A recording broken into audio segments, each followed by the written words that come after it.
The first thing I'm going to do to create a digital story is open iMovie by clicking on the star icon at the bottom of the screen.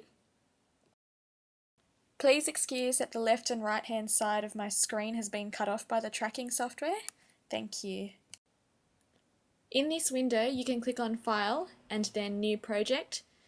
Give the digital story a name and then you can choose a screen ratio size, so either standard display, which is 4:3, or widescreen, which is 16:9. Then click Create.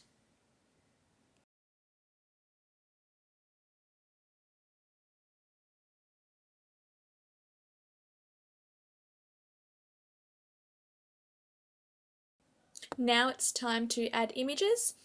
So if you have some on your desktop, simply drag and drop them into the task pane like what you see on the current screen.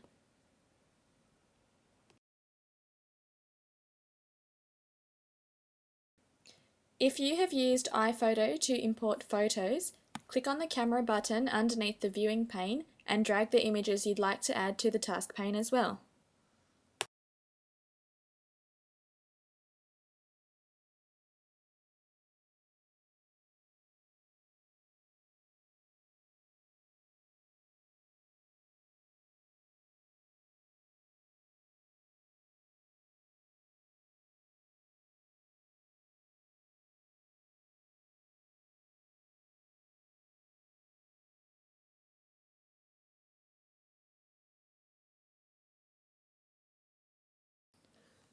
You can easily drag the images to the correct order by clicking so that there's a yellow box around the frame, then drag it to another position. It's as simple as that.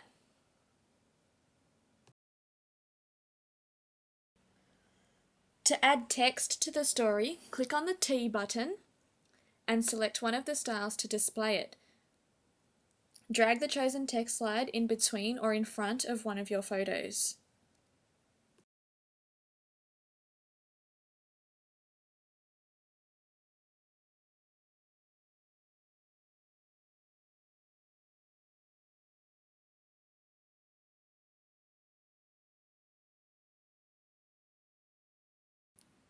To edit the text, click on the writing in the black box on the right, and when you're finished typing, click Done. Change the style by clicking on Show Fonts and navigating through that menu. You can always come back to the text slide by clicking on the blue bar above the frame where it was inserted.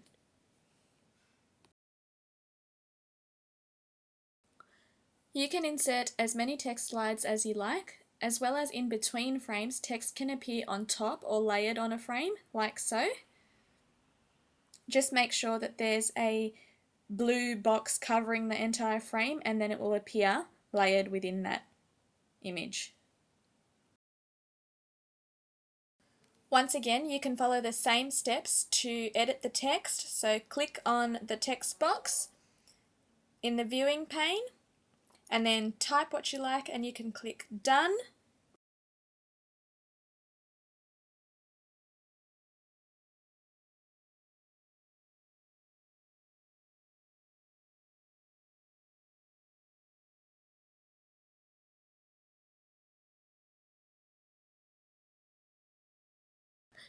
You can also insert a photo of yourself taken live from Photo Booth.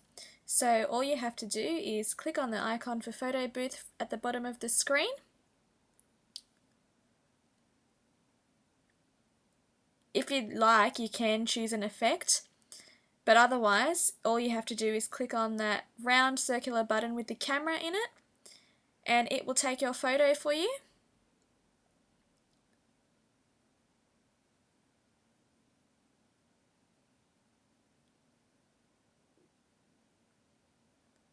And then you can either choose to drag it directly from Photo Booth into the iMovie pane, or like what I've done here, I've dragged it onto the desktop and have then dragged it into iMovie. It's just an extra step, but you can drag it directly into iMovie.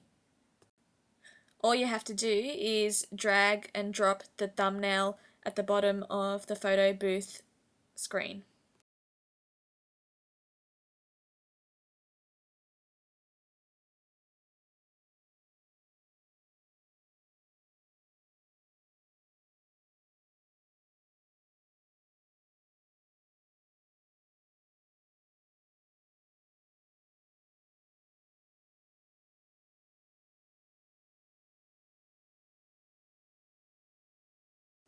Once all the slides are in place and they're all in the right order, you can have a look at putting some music or audio into your digital story. And you do that by clicking on the musical note button just under the viewing pane, and your iTunes library will come up underneath. And all you have to do is once again drag and drop over all your frames, and your music will play from that spot. Then we can add some transitions, and the transition button is right next to the T. It's got triangles in it. Okay, so similar like your text, you will see different transitions. All you have to do is drag a transition in between each of your frames, as you can see on the screen now. So I've just chosen a different one between each of the photos. You can change how long the transitions go for. All you have to do is press Command and R and it'll bring up the screen. If at any time you want to play your slideshow, all you have to do is press the space bar.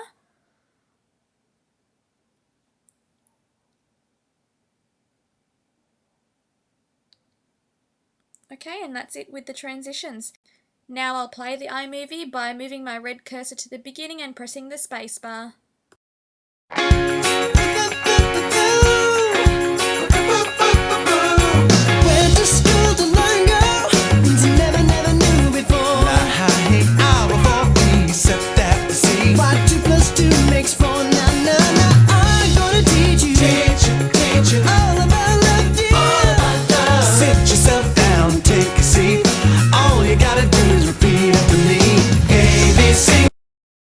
If at any time you're not happy with the movie, you can always edit it by following any of the steps that I've discussed. Otherwise, you can export it by clicking Share in the menu above and choosing one of the export options.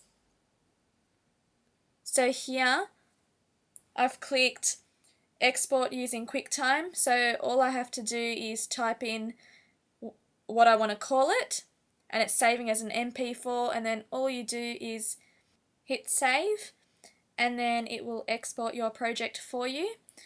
I've clicked to export it to the desktop, so that's where it will appear, and because it's a QuickTime file, it won't take as long as a full resolution file to export.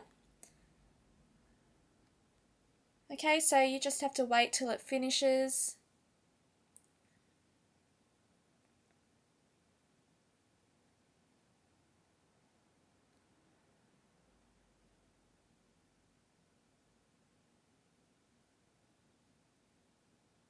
And then I can minimize my iMovie window.